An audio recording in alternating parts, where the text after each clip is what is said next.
அளவுக்கு மிஞ்சினால் அமிர்தமும் நஞ்சு அப்படின்னு சொல்லுவாங்க. அது உண்மைதான். ஒருத்தருக்கு அளவுக்கு மீறிய புகழ் வந்துட்டுதுன்னு வச்சுங்க, அது கூட ஆபத்தா போயிடுறது உண்டு. பழங்காலத்துல எல்லாம் கிரேக்க தேசத்துல ஒரு பழக்கம் உண்டாம். அதாவது யாராவது ஒருத்தரை நாடு கடத்தணும்னா அதுக்கு ஒரு வழி உண்டு. அதாவது ஒருத்தரை நாடு கடத்தணும்னு மக்கள் விரும்புறாங்கன்னு வச்சுங்களேன், அவர் பேரை ஒரு மண்பாண்ட ஓட்டுச்சில்லில் எழுதி அதை ஒரு குறிப்பிட்ட பொது இடத்துல போட்டுற வேண்டியது, அவ்வளவுதான். இது மாதிரி பல பேர் போட்டுக்கிட்டே இருப்பாங்க. எல்லாம் அப்படியே குவிஞ்சு போயிடும். அந்த ஓட்டாஞ்சில்லு குவியலில் யாருடைய பேர் அதிகமாக இருக்குதோ அந்த நபரை ஒரு 10 ஆண்டுகள் நாடு கடத்தி விடுவாங்க. இது அந்த ஊர் வழக்கமாக. ஒரு நாள் அந்த குவியலுக்கு பக்கத்தில் ஒரு ஆள் நின்றுக்கிட்டு இருக்கிறான். அவன் கையில் ஒரு ஓட்டாஞ்சில்லு வச்சிருக்கிறான். அதில் யாரோட பேரையோ எழுதணும், எழுதி அந்த இடத்துல போடணுங்கிறது அவன் ஆசை. ஆனால் அவன் படிக்காதவன், அதனால் எழுத தெரியல. யாராவது அந்த வழியாக வர்றாங்களான்னு பார்த்துக்கிட்டே நின்றுக்கிட்டு இருந்தான். ஒரு பெரியவர் வந்துக்கிட்டு இருந்தார். அவர்கிட்ட ஓடினான். கையில் இருந்த மண்பாண்ட சில்லை கொடுத்தான். ஐயா, இதில் ஒரு பேர் எழுதி கொடுங்களேன்னா அந்த பெரியவர் அதை வாங்கி கையில் வச்சுக்கிட்டு, என்ன பேர் எழுதணும் சொல்லு அப்படின்னா. இவன் சொன்னான், அரிஸ்டைடிஸ் அப்படின்னு எழுதுங்க அப்படின்னா. இதை கேட்டதும் அந்த பெரியவருக்கு அதிர்ச்சி. ஏன்னா அவர் தான் அரிஸ்டைடிஸ், தத்துவ மேதை அரிஸ்டைடிஸ் அவர். இருந்தாலும் நான் தான் அதுங்கிறத காட்டிக்காம அந்த ஆளுகிட்ட கேட்டார். அது சரிப்பா, அரிஸ்டைடிஸ்ங்கிற பேரை எழுத சொல்ற, அவர் உனக்கு என்ன கெடுதல் பண்ணார், அவர் பேரை இதில் எழுத சொல்றிய அப்படின்னு கேட்டிருக்கார். அதுக்கு இவன் சொன்னானா, அவர் எனக்கு எந்த கெடுதலும் பண்ணலை, அவரை நான் பார்த்தது கூட இல்லை அப்படின்ட்டுருக்கான். அப்புறம் எதுக்காக அவரை நாடு கடத்தணும்னு நீ ஆசைப்படுற அப்படின்னு கேட்டிருக்கார். இப்போ அந்த ஆள் சொல்கிறான், அரிஸ்டைடஸை பற்றி எல்லாரும் பேசுகிறாங்க, அவர் ரொம்ப நல்லவர், அவர் ஒரு பெரிய அறிவாளிங்கிறாங்க, அவர் ஒரு பெரிய வள்ளல், பேரறிஞர், இப்படி எல்லாரும் சொல்கிறத கேட்டு கேட்டு எனக்கு ரொம்ப அழுத்து போயிட்டுது, அதனால தான் வெறுப்பாயிட்டேன் அப்படின்னு நானும். இதுலேருந்து என்ன தெரியுது, நாம் நல்லவனாக இருக்கிறதுல ஒன்றும் இடைஞ்சல் இல்லை. ஆனால் நம்மளை நல்லவன் நல்லவன் எல்லாரும் சொல்ல ஆரம்பிச்சிட்டாங்கன்னு வச்சுக்கோங்க, அப்போ இடைஞ்சல் ஆரம்பம்னு அர்த்தம். எதுவுமே அளவுக்கு மிஞ்சி போகாமல் பார்த்துக்க வேண்டியது ரொம்ப அவசியம். அளவுக்கு அதிகமாக ஆசைப்படாதவங்களில் ஆப்ரஹாம் லிங்கனும் ஒருத்தரான். அவர் ஒரு தடவை தன்னுடைய நண்பர்கள்கிட்ட பேசிக்கிட்டு இருந்தாராம். ஒருத்தர் கேட்டிருக்கார், ஒரு மனுஷனுக்கு கால்கள் எவ்வளோ உயரம் இருக்கணும் அப்படின்னு கேட்டாராம். இதுக்கு ஆப்ரஹாம் லிங்கன் சொன்னாராம், அது என்ன, இடுப்புலேருந்து தரையை தொடுற அளவுக்கு உயரம் இருந்தால் போதும் அப்படின்னாராம். இணை புரியாத 2 நண்பர்கள் இருந்தாங்களாம். 2 பேரும் விடாமல் சிகரெட்டு குடிக்கிறவங்க. அதில் ஒருத்தன் செத்து போட்டான். இன்னொருத்தன் அதுக்கப்புறம் 2 சிகரெட்டாக குடிக்க ஆரம்பித்தானான். ஏன் இப்படி பண்ணுறேன்னு கேட்டிருக்காங்க. நான் ஒரு சிகரெட்டு தான் குடிக்கிறேன், செத்து போன என்னுடைய ஃப்ரெண்டு இருக்கானே செத்து போனவன், அவனுக்காக இன்னொரு சிகரெட்டு குடிக்கிறேன் அப்படின்னு நானா. இது ரொம்ப ஆபத்து, விட்டுடு அப்படின்னு சொல்லியிருக்காங்க. சரின்னு ஒத்துக்கிட்டான். ஆனால் அதுக்கப்புறமும் ஒரு சிகரெட் வீதமாக குடிச்சிக்கிட்டே இருந்தான். சிகரெட்டு பழக்கத்தை நீ இன்னும் விடலையான்னு கேட்டாங்களாம். அந்த பழக்கத்தை நான் எப்போ விட்டுட்டேன், இப்போ நான் குடிக்கிறது என் ஃப்ரெண்டுக்காக அப்படின்னு நானா. இவங்கெல்லாம் எப்படி திருந்துறது?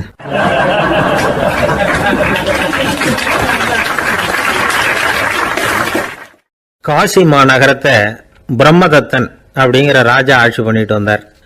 அவர் ஒவ்வொரு வருஷமும் ஒரு திருவிழா நடத்துறது வழக்கம். எல்லா தேசத்திலிருந்தும் எல்லா வகையான ஜனங்களும் அதில் கலந்துக்குவாங்க. ஒரு சமயம் அது மாதிரி விழா நடந்துக்கிட்டு இருந்தது. வைகுண்டத்திலிருந்து தேவலோகத்திலிருந்து நிறைய தேவகுமாரர்கள்லாம் காசி நகருக்கு அப்போது வந்திருந்தாங்க. அதில் முக்கியமாக ஒரு 4 தேவகுமாரர்கள், அந்த 4 பேரையும் சுற்றி ஏகப்பட்ட கூட்டம். அப்படி என்ன விசேஷம் அவங்கக்கிட்ட அப்படின்னா, மற்றவங்களை விட அவங்க முகம் அழகாக இருந்ததா அப்படி பார்த்தா அப்படியும் இல்லை. அவங்க அணிஞ்சிருந்த மலர் மாலைகள் தான் அதுக்கு காரணமாக. அந்த மலர்கள்லேருந்து அப்படி ஒரு அபூர்வமான நறுமணம். இதுக்கு முன்னாடி இப்படி ஒரு நறுமணத்தை அந்த ஊர் ஜனங்க அனுபவிச்சதே இல்லை. அதுதான் அந்த 4 பேரையும் சுற்றி கூட்டம். எல்லாரும் கேள்வி கேட்க ஆரம்பித்தாங்க. உடனே அந்த 4 தேவகுமாரர்களும் எல்லாருக்கும் தெரியும்படியாக வானத்தில் எழும்பி கொஞ்சம் உயரமாக நின்றுக்கிட்டாங்க. கீழே நின்றுக்கிட்டு இருந்த அரசன்லேருந்து ஆண்டி வரைக்கும் ஒருத்தர் பாக்கி இல்லாமல் ஒரே குரலில் எல்லாரும் அவங்கள பார்த்து, எங்களுக்கும் இது மாதிரி மாலையை போட்டுக்கணும்னு ஆசையாக இருக்குது, அதுக்கு நீங்கள் தான் அருள் பண்ணணும் அப்படின்னு கேட்டுக்கிட்டாங்க. மாலை போட்டுக்கிறதுனா எல்லாருக்கும் ஆசையாக தானே இருக்கும். அந்த 4 தேவகுமாரர்களில் ஒருத்தர் புத்தர் பிரான். அவர் சொன்னார், பூலோகவாசிகளே, நான் சொல்கிறத கொஞ்சம் பொறுமையாக கேளுங்க. கக்காரு அப்படிங்கிற கற்பக விருஷத்தின் மலர்களால் தொடுக்கப்பட்டது இந்த மாலை. இதுக்கு நிறைய சக்தி உண்டு. எந்த காலமும் இது வாடாது, வாசனையும் குறையாது. ஆனால் இதை அணிந்து கொள்றதுக்கு சில தகுதிகள் தேவை அப்படின்னார். என்ன தகுதி அது சொல்லுங்களேன் அப்படின்னு ஏக காலத்தில் எல்லாரும் சத்தம் போட்டாங்க. தீய இயல்புகள் உள்ளவங்க, இழிந்த சிந்தனை, இழிந்த செயல் உள்ளவங்க இந்த மாலையை அணிய முடியாது அப்படின்னார். அவ்வளோதான். கூட்டத்தில் சத்தம் போட்டவங்கள்லாம் மெதுவாக அப்படி அடங்க ஆரம்பிச்சிட்டாங்க. இன்னொரு தேவகுமாரன் சொன்னார், அடுத்தவங்க பொருளை அபகரிக்காதவன், அடுத்தவங்களுக்கு கெடுதல் பண்ணக்கூடிய பொய் பேசாதவன், பேராசையினால் கெட்ட வழியில் பொருள் ஈட்ட நினைக்காதவன் இந்த மாலையை போட்டுக்கலாம் அப்படின்னார். கூட்டத்திலிருந்து யாரும் முன்னுக்கு வரல. ஒரே ஒரு ராஜகுரு மட்டும் கொஞ்சம் முன்னாடி வந்தார். பெரியவர், படித்தவர் அவர். எனக்கு தகுதி இருக்குது அந்த மாலையை போட்டுக்கிறதுக்கு அப்படின்னார். வேற ஒன்றும் இல்லை, பொய் சொல்லியாவது அந்த மாலையை வாங்கிக்குவோமே அப்படின்னு முடிவு பண்ணிட்டார் அவர். அவ்வளோதான், மாலையை வாங்கிட்டார். அடுத்த தேவகுமாரன் பேசினார். யாருக்கு திடமான அறிவும் மனமும் இருக்குதோ, யாருக்கு நல்ல காரியங்களில் அசையாத ஈடுபாடு இருக்குதோ, நல்ல அரிய பொருள்களை தனியாக தான் மட்டும் அனுபவிக்க விரும்பாதவர் யாரோ அவர் முன்னாடி வந்து இந்த மாலையை வாங்கிக்கலாம் அப்படின்னார். அந்த தகுதியும் எனக்கு இருக்குன்னார் ராஜகுரு. மாலையை வாங்கி போட்டுக்கிட்டார். இன்னொரு ராஜகுமாரன் பேச ஆரம்பித்தார். அறநெறியில் செல்வம் சேர்க்கணும், ஆடம்பர பொருள்களுக்கு அடிமையாகக்கூடாது, வெற்றி அடைஞ்சாலும் கர்வம் வரக்கூடாது, அப்படிப்பட்டவங்க இந்த மாலையை போட்டுக்கலாம்னார். துணிஞ்சு பொய் சொல்லி அதையும் வாங்கி கழுத்தில் போட்டுக்கிட்டார் இந்த ராஜகுரு. இன்னொரு ராஜகுமாரன் சொன்னார், சான்றோர்களை நிந்திக்காதவங்க, புறம் பேசாதவங்க இந்த மாலையை போட்டுக்கலாம்னார். அதையும் வாங்கி போட்டுக்கிட்டார். திருவிழா முடிஞ்சுது, எல்லாரும் திரும்பி போயிட்டாங்க. மறுநாள் ராஜகுரு 4 மாலைகளையும் போட்டுக்கிட்டு ராஜசபைக்கு வரார். வந்தவர் ரொம்ப அவஸ்தையோடு வர்றார். மாலையெல்லாம் வாடி போயிட்டுது, வாசனை எதுவும் கிடையாது. அது மட்டும் இல்லை, அவருக்கு கடுமையான தலைவலி வேற வந்துட்டுது. துடிச்சு போயிட்டார். மாலையை கழட்டவும் முடியல. ஜனங்கள்லாம் அவரை பார்த்து சிரிக்க ஆரம்பிச்சிட்டாங்க. என்னத்துக்கு ஆசைப்படணும், ஏன் இப்படி கஷ்டப்படணும் அப்படின்னு ராஜா பார்த்தார். மறுபடியும் விழாவுக்கு ஏற்பாடு பண்ணினார். தேவகுமாரர்கள்லாம் வந்தாங்க. ராஜகுரு வந்தார். மக்கள் முன்னிலையில் அவங்க காலில் விழுந்தார், மன்னிப்பு கேட்டுக்கிட்டார். இந்த மாலையை போட்டுக்கிற தகுதி எனக்கு இல்லை.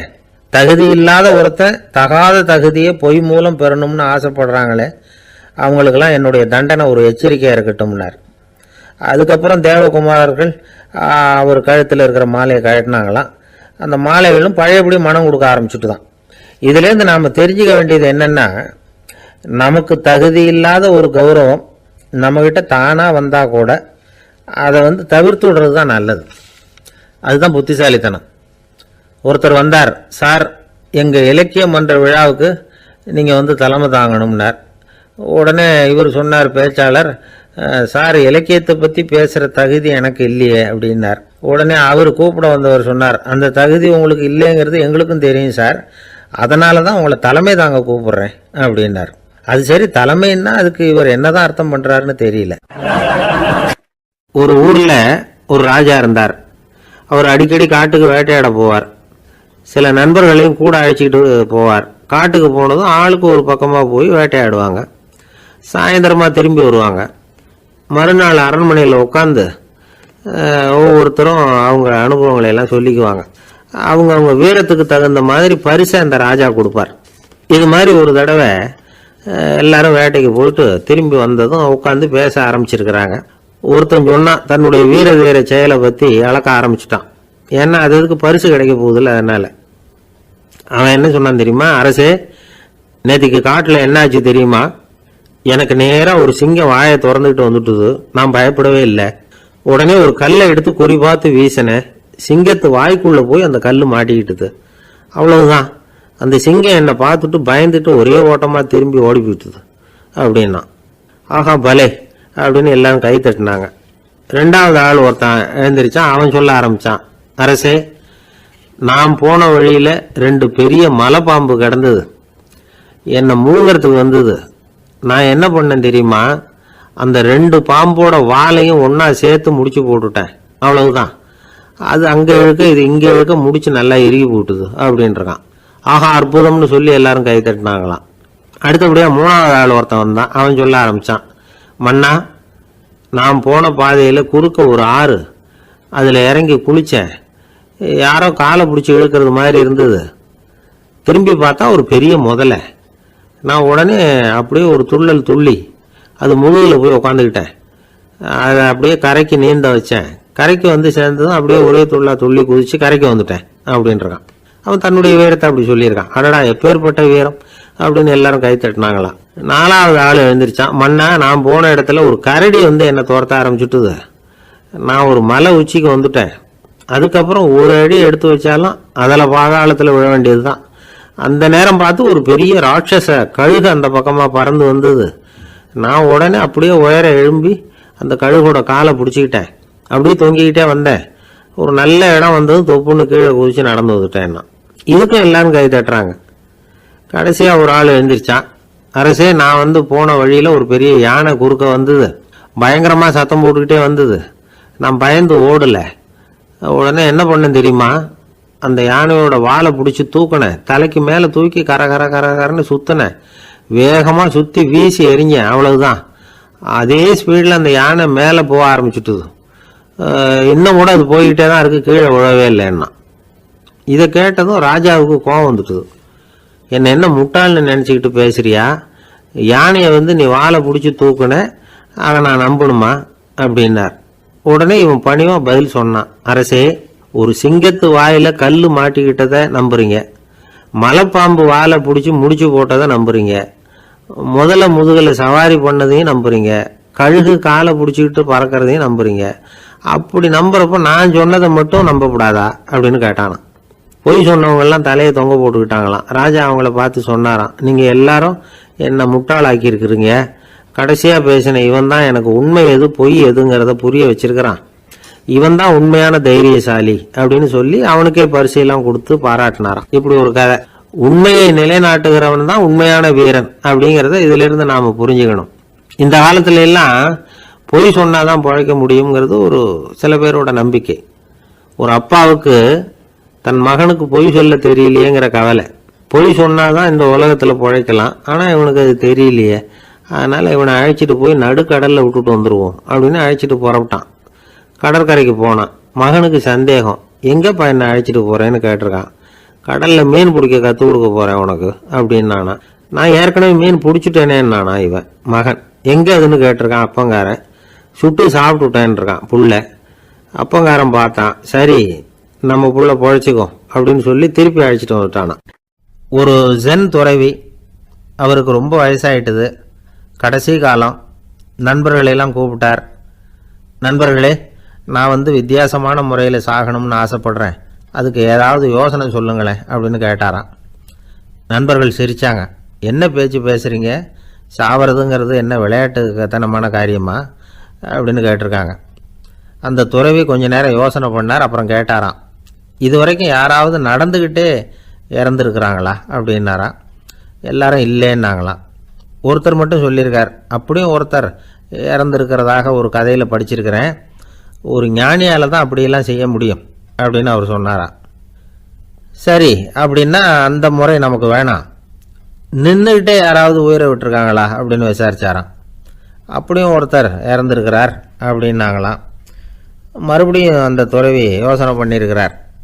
ஏதாவது வித்தியாசமான முறையில் நாம் வந்து போகணும் அப்படிங்கிறது அவருடைய விருப்பம். மனிதன் எப்படி வாழ்கிறானோ அப்படி இறப்பது தான் நல்லது. சரி, யாராவது தலைகீழாக வந்து யோகம் செய்யும் நிலையில் இறந்துருக்கிறாங்களா அப்படின்னு விசாரித்தாராம். நண்பர்கள் சிரித்தாங்க.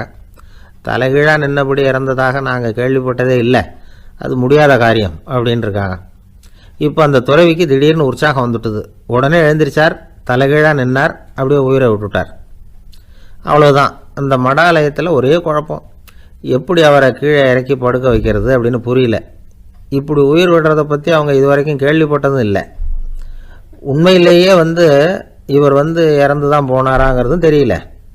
சோதித்து பார்த்தாங்க. இதய துடிப்பு, நாடி துடிப்பு எல்லாம் நின்று போயிருந்தது. இவர் எப்போவும் இப்படி தான், என்ன பண்ணுறது இப்போ அப்படின்னு சொல்லி எல்லாரும் குழம்பிக்கிட்டு இருக்கிற சமயத்தில் ஒரு பெரிய ஒரு யோசனை சொன்னார்.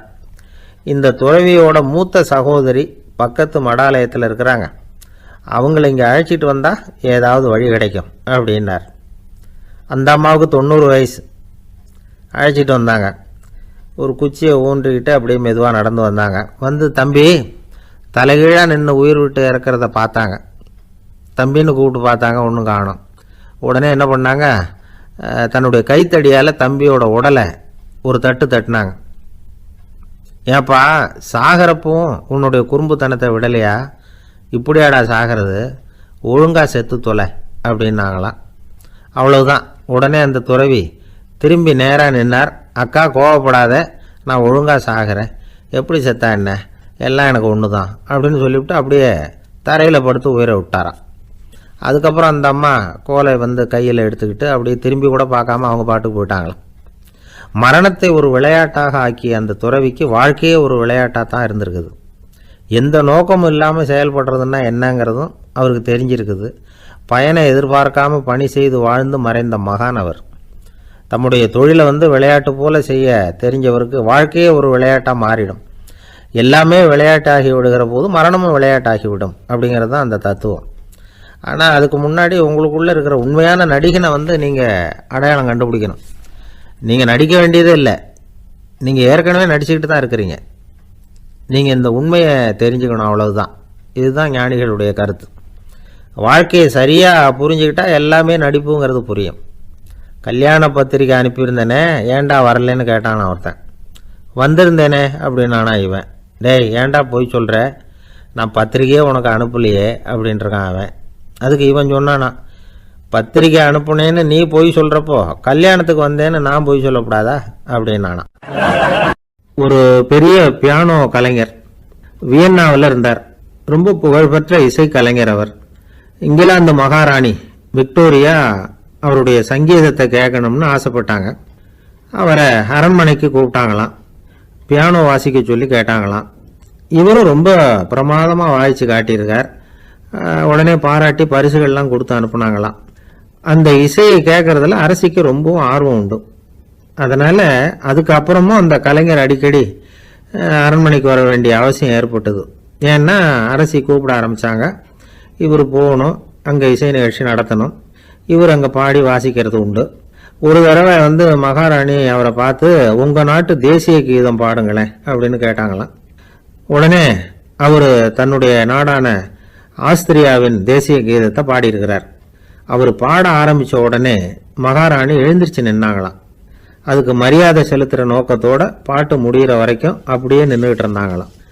இதுதான் அந்த அரசியினுடைய பெருந்தன்மை. அதாவது நாட்டுப்பற்றுங்கிறது அந்த அளவுக்கு அப்படி இருக்கணும். இப்படி ஒரு அரசியே நம்ம நாட்டு தேசிய கீதத்துக்கு எழுந்திருச்சு நின்று மரியாதை செலுத்துகிறாங்க அப்படிங்கிறத புரிஞ்சுக்கும் பொழுது அந்த முதிய கலைஞரின் மகிழ்ச்சிக்கு அளவே இல்லையாம். அதுக்கப்புறம் அந்த பியானோ கலைஞர் ஒரு நாள் தன்னுடைய நண்பர் ஒருத்தர்கிட்ட பேசிக்கிட்டு இருந்தாராம். அப்போ சொன்னாராம், மகாராணியார் எனக்கு எவ்வளவோ பரிசுகள்லாம் கொடுத்துருக்குறாங்க.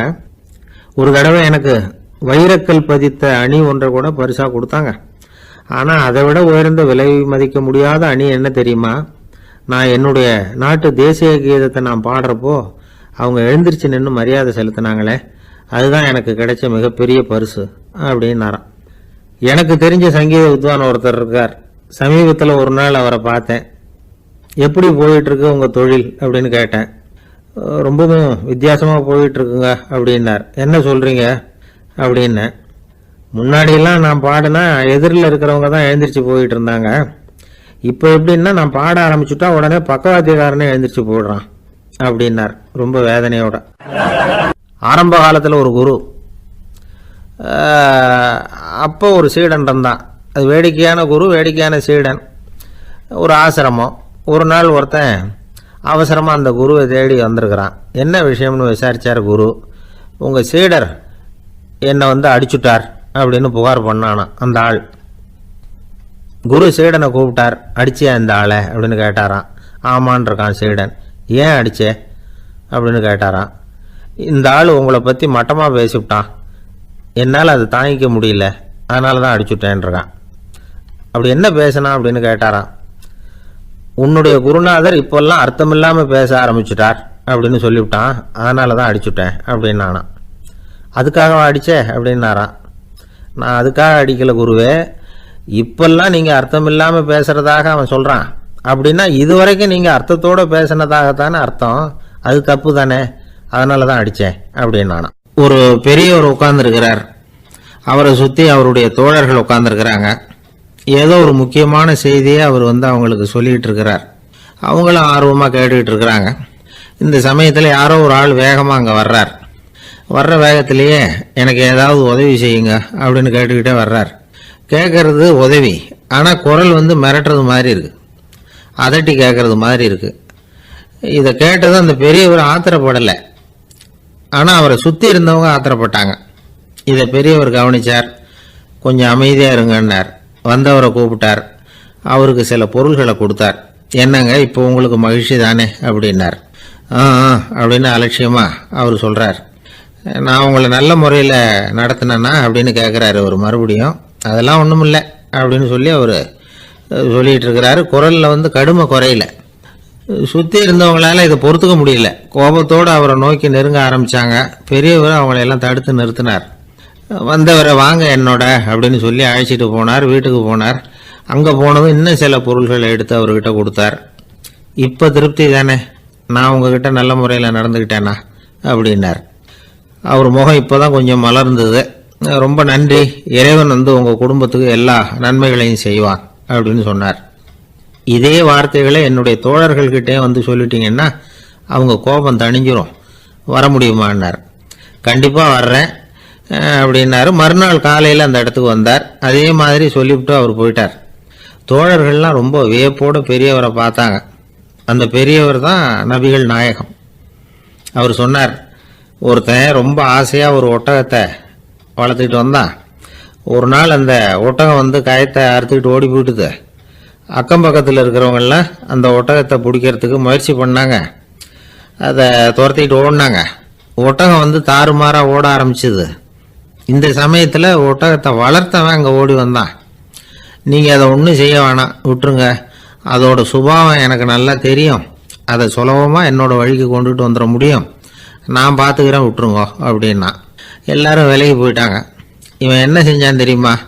கொஞ்சம் புல்லை கையில் எடுத்துக்கிட்டு அந்த ஒட்டகத்தை நெருங்கினான். அவ்வளவுதான். அது ஓடி இவன் காலடியில் உட்காந்துக்கிட்டது. செல்லமாக அதை அப்படியே தடவி கொடுத்தான். முதுகில் ஏறி உட்காந்துக்கிட்டான். அது பாட்டுக்கு சாதுவாக நடந்து போகுது. இந்த கதையை நபிகள் நாயகம் தம்முடைய தோழர்களுக்கு சொல்கிறார். ஒட்டகத்தை மட்டும் இல்லை, சில மனிதர்களையும் கூட சில விதத்தில் அணுகிதான் அவர்களை சீர்திருத்த வேண்டியிருக்குது அப்படிங்கிறத அவங்களுக்கு உணர்த்தினார். இது ஒரு அழகான உளவியல் அணுகுமுறை. சில குடும்ப தலைவர்கள் கூட இந்த ஒட்டகம் மாதிரி நடந்துகிறது உண்டு, அப்புறம் அடங்கி போகிறதும் உண்டு. ஒரு குடும்ப தலைவர் காலையில் எழுந்திரிச்சதுலேருந்து சத்தம் போட்டு கத்திக்கிட்டு இருப்பார். பக்கத்தில் இருந்தவங்கலாம் ஓடி போய் சமாதானம் பண்ணி பார்த்தாங்க. அவர் ஓயறது மாதிரி தெரியல. கடைசியில் அவர் மனைவி வந்தாங்க. நீங்கள் எல்லாம் விலகி போயிடுங்க, அவர் சுபாவம் எனக்கு தெரியும், நான் பார்த்துக்கிறேன் அப்படின்னாங்க. சரின்னு எல்லாரும் போயிட்டாங்க. சாயந்தரமாக பார்க்குறாங்க, அவர் சத்தம் இல்லாமல் ஒரு மூலையில் உட்காந்துருக்கிறார். ரொம்ப சாதுவா. ஆச்சரியமாக இருந்தது. என்னம்மா பண்ணீங்கன்னு கேட்டாங்க.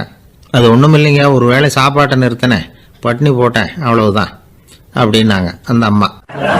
என்னை விட யோக்கியம் இந்த உலகத்தில் வேற யாரும் இல்லை சார் அப்படின்னார் ஒருத்தர். அவரை விட அயோக்கியன் வேற யாரும் இருக்க முடியாதுங்கிற முடிவுக்கு கேட்டவங்க வந்துட்டாங்களாம். மனுஷனுக்கு இருக்கிற ஒரு மிகப்பெரிய குறையே தன்கிட்ட இருக்கிற குறை அவனுக்கு தெரியாமல் போகிறது தான். ஆனால் அடுத்தவங்கிட்ட இருக்கிற குறை இவனுக்கு தெளிவாக தெரிஞ்சிடும். ஒரு ஒட்டகம் ஒரு கொக்கை பார்த்து ஒரு கேள்வி கேட்டுதான். என்ன கேள்வி தெரியுமா? உன் கழுத்து ஏன் இப்படி வளைஞ்சி போயிருக்குது அப்படின்னு கேட்டிருக்கு. இதுக்கு உடம்பே வளைச்சல். இது போய் கொக்கை கிண்டல் பண்ணுது. இன்னைக்கு மனித சுபாவமும் கிட்டத்தட்ட இப்படித்தான் இருக்குது. இந்த உலகத்தில் குறையில்லாத மனிதர்கள் யாரும் கிடையாது, நாம உள்பட அப்படிங்கிறத முதல்ல நாம் நல்லா புரிஞ்சுக்கணும். ஒரு ஊரில் ஒரு விற்பனை நிலையம் இருந்தது. செல்ல பிராணிகளை விற்பனை செய்கிற நிலையம் அது. நாய், கிளி, பூனை இப்படி நிறைய வச்சு விற்பனை பண்ணிகிட்டு இருக்கிறாங்க. நாய்க்குட்டி விற்பனை செய்கிற பகுதியில் ஒரு சிறுவன் நின்றுக்கிட்டு இருந்தான். விற்பனை செய்கிற ஆளுகிட்ட விலை கேட்டுக்கிட்டு இருந்தான். அதுவும் இருக்குதே, அந்த நாய்க்குட்டி என்ன விலை அப்படின்னு கேட்டானா. 1000 ரூபா அப்படின்னாரான். சரி, அது வேணாம், இது என்ன விலைன்னு இருக்கான். 500 ரூபா அப்படின்னாரான். இந்த சின்ன பையன் கையில் வச்சுருந்தது வெறும் 50 ரூபா தான். அதனால் இதை விட குறைச்சலாக கிடைக்குமான்னு பார்த்துருக்கான். அந்த கடையில் ஒரு மூலையில் சரியாக கவனிக்கப்படாமல் ஒரு நாய்க்குட்டி படுத்து கிடந்தது. பாவமாக கத்திக்கிட்டு இருந்தது. அதை பார்த்ததுமே இவனுக்கு அது ரொம்ப பிடிச்சி போச்சு. உடனே அந்த கடைக்காரரை பார்த்து, அதுவும் அந்த மூலையில் படுத்து கிடக்குதே அந்த நாய்க்குட்டி என்ன விலை அப்படின்னு கேட்டிருக்கான். தம்பி, அது ஒரு கால் ஊனம், அதனால் அது உன்னோட குதித்து விளையாடவோ ஓடுறதோ அதால் முடியாத காரியம் அப்படின்ட்டுருக்கார் அவர். அது தெரிஞ்சுதாங்க கேட்குறேன், அதோட விலை என்ன அதை மட்டும் சொல்லுங்களேன் அப்படின்ட்டுருக்கான். தம்பி, இது கால் ஊனம் உள்ள ஒரு நாய். இதை போய் காசு கொடுத்து வாங்கிறதுக்கு யாராவது பிரியப்படுவாங்களா? இதை நான் உனக்கு இலவசமாகவே தர்றேன், எடுத்துகிட்டு போ அப்படின்னாரான். இதை கேட்டதும் அந்த சிறுவனுக்கு கோபம் வந்துட்டு தான். நீங்கள் ஒன்றும் சும்மா கொடுக்க வேணாம், இந்தாங்க 50 ரூபா, இதை வச்சுக்கிட்டு நாய்க்குட்டியை கொடுங்க அப்படின்ட்டுருக்கான். அவருக்கு ஒன்றும் புரியல, ஆச்சரியமாக இருந்தது. சரின்னு பணத்தை வாங்கிட்டு நாய்க்குட்டியை தூக்கி கொடுத்தார். அந்த சிறுவன் அந்த நாய்க்குட்டியை 2 கையாலையும் வாங்கினா, மார்போட பிரியமாக சேர்த்து அணைச்சிக்கிட்டான். தெருவில் இறங்கி நடக்கிறான். அப்படி நடக்கும்பொழுது தான் பார்க்குறார், கடைக்காரர் ஆச்சரியமாக அவனை பார்க்குறார். அப்போ தான் அவருக்கு ஒரு விஷயம் புரியுது. அந்த சிறுவன் தெருவில் நாய்க்குட்டியை மார்போடு அணைச்சிக்கிட்டு விந்தி விந்தி நடந்து போய்கிட்டு இருக்கிறான். ஆமாம், அவனுக்கும் ஒரு கால் ஊனம். இந்த நாய்க்குட்டியை யாருமே வாங்க மாட்டாங்கன்னு நினச்சிக்கிட்டு இருந்தார். குறையுள்ள அதுக்கும் ஒரு எஜமானன் கிடைச்சுட்டான். அதனால் ஊனம் ஒரு குறை இல்லை அப்படிங்கிற உண்மையை அந்த கடைக்காரர் புரிஞ்சுக்கிட்டாராம்.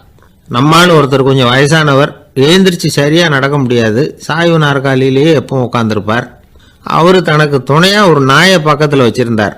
அதுவும் ரொம்ப வயசான ஒரு நாய், எழுந்திரிக்கவே சிரமப்படும், நடக்கவும் முடியாது. அவர் பக்கத்துலேயே இதுவும் சோர்ந்து போய் படுத்து கிடக்கும். அந்த பெரியவரை பார்க்க வந்த ஒருத்தர் கேட்டார், ஏங்க, ஒரு சின்ன பையனை உங்களுக்கு துணையாக வச்சுக்கப்படாதா? இந்த நாயை உங்களுக்கு பாதுகாப்பாக வச்சுருக்கிறீங்களே, உங்களுக்கு ஒரு ஆபத்துன்னா இது எப்படி உங்களுக்கு உதவ முடியும் அப்படின்னார். அப்போ அவர் சொன்னாராம், எனக்கு ஒரு ஆபத்துன்னா அந்த சமயத்தில் இந்த நாய் என்னை தனியாக விட்டுட்டு ஓடி போயிடாமல் இருக்கணும்ல, அதுக்காகத்தான் இதை நான் வச்சிருக்கிறேன் அப்படின்னாராம். ஒரு தடவை நாரதர் ஒரு தெரு வழியாக போய்கிட்டு இருந்தார். வழியில் ஒருத்தர் வேத சாஸ்திரம்லாம் படிச்சுக்கிட்டு உட்காந்துருந்தார். அவர் நாரதரை பார்த்து, எங்கே போயிட்டு இருக்கிறீங்கன்னு கேட்டார். கடவுளை பார்த்துட்டு வரலாம்னு போயிட்டு இருக்கிறேன் அப்படின்னார் நாரதர். அப்படின்னா அவர்கிட்ட எனக்கு எப்போ முக்தி கிடைக்கும்னு கேட்டுட்டு வாங்களேன் அப்படின்னார் இவர். சரி, கேட்டு வரேன் அப்படின்னு சொல்லிவிட்டு நாரதர் நடந்தார்.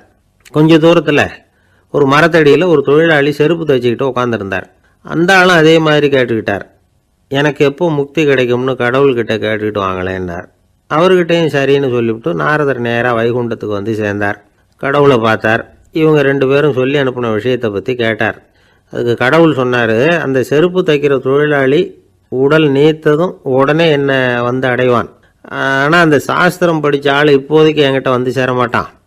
அவன் இன்னமும் பல பிறவிகள் எடுத்து அங்கேயே இருக்க வேண்டியிருக்குது.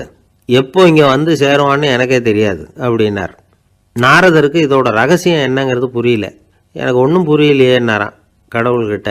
சீக்கிரம் புரிஞ்சுக்குவேன், நீ திரும்பி போகிறப்போ நான் இங்கே வைகுண்டத்தில் என்ன செஞ்சுக்கிட்டு இருக்கேன்னு கேட்டால், ஒரு ஊசியின் துவாரத்தில் ஒரு யானையை கோத்துக்கிட்டு இருக்கிறேன்னு அவங்கக்கிட்ட சொல்லு அப்படின்னார் கடவுள் சிரிச்சுக்கிட்டே. நாரதர் பூமிக்கு திரும்பினார். கடவுளை பார்த்தீங்களா, எப்படி இருக்கார் அப்படின்னு விசாரித்தார். வேத சாஸ்திரம் படித்தவர். ஓ பகவானா, அவர் யானையை ஊசியின் காதில் நுழைச்சிக்கிட்டு இருக்கிறார் பார்த்தேன்னார் நாரதர். ஊசி காதில் யானையா? அது எப்படி முடியும்? நீங்கள் சொல்கிறத நான் நம்ப மாட்டேன்னு விட்டார் அவர். சரி, இந்த ஆளுக்கு இறைவன் பேரில் நம்பிக்கை இல்லை அப்படிங்கிறத நாரதர் புரிஞ்சுக்கிட்டார். அடுத்தபடியாக அந்த தொழிலாளி இருந்த இடத்துக்கு போனார். இறைவனை பார்த்தீங்களான்னு கேட்டார் அவர். பார்த்தேன், ஒரு ஊசி துவாரத்தில் யானையை கோத்துக்கிட்டு இருந்தார் அப்படின்னு சொல்லிவிட்டு நாரதர் அந்த ஆள் முகத்தை கவனித்தார். அந்த தொழிலாளி இதை கேட்டுட்டு கொஞ்சம் கூட ஆச்சரியப்படலை. அவரால் முடியாத காரியம் கூட உண்டானார். என்ன இப்படி சொல்கிற, ஊசியின் துவாரத்தில் யானையை கோக்க முடியும்னு நீ நம்புறியா அப்படின்னு கேட்டார் நாரதர். நிச்சயமாக நம்புகிறேன்னார் அவர். அது எப்படி அப்படின்னு கேட்டார் இவர். இதோ பாருங்கள், நான் இந்த ஆலமரத்தடியில் தான் தினமும் உட்காந்துருக்கிறேன். தினமும் இந்த மரத்திலிருந்து எவ்வளவோ பழம் கீழே விழுது. இந்த பழத்தில் இருக்கிற ஒவ்வொரு விதையிலேயும் உள்ள ஒரு ஆலமரம் இருக்குது. ஒரு சின்ன விதைக்குள்ள ஒரு பெரிய ஆலமரம் இருக்க முடியுங்கிறப்ப ஊசி துவாரத்தில் கடவுள் யானையை நுழைய வச்சாருங்கிறத ஒத்துக்கிறதுல என்ன கஷ்டம் இருக்குது அப்படின்னு ரொம்ப சர்வசாதாரணமாக பதில் சொன்னாராம் அந்த தொழிலாளி. நாரதர் யோசனை பண்ணார், இந்த தொழிலாளி வேத சாஸ்திரங்களையெல்லாம் படிக்கலைன்னா கூட அறிவுபூர்வமாக சிந்திச்சு இறைவனை நம்புகிறான். அதனால தான் கடவுள் இந்த ஆளுக்கு சீக்கிரம் முக்தி கிடைக்கும்னு சொன்னார் அப்படிங்கிறத புரிஞ்சுக்கிட்டாராம். இந்த கதையில் வர்ற கடவுள், நாரதர், வைகுண்டம் இதெல்லாம் ஒரு பக்கம் இருக்கட்டும், ஒரு சின்ன விதைக்குள்ள ஒரு பெரிய ஆலமரம் தூங்கிக்கிட்டு இருக்கு அப்படிங்கிற உண்மை, அந்தரத்தில் 1000 கிரகங்கள் சுற்றிக்கிட்டு இருக்குங்கிற உண்மை, இதெல்லாம் நாம் பார்த்துக்கிட்டு தானே இருக்கிறோம். இந்த உண்மைகள் அதிசயமாக நமக்கு தெரியறதுனால அதை நம்பாமல் இருந்துட முடியாது. இயற்கையை பரிபூர்ணமாக நம்புங்கள், அந்த நம்பிக்கையே நம்ம வாழ்க்கைக்கு ஆதாரம் அப்படிங்கிறத விளக்கறதுக்காக தான் இந்த கதை. இந்த காலத்தில் நம்ம பிள்ளைங்களுக்கெல்லாம் இது மாதிரி நம்பிக்கை அதிகமாகவே இருக்குது. ஒரு நாள் ஒரு சின்ன பையன்கிட்ட கேட்டேன், ஏன்பா கடவுள் ஒரு பானைக்குள்ள ஒரு யானையை நுழைய வச்சுட்டாருன்னு சொன்னா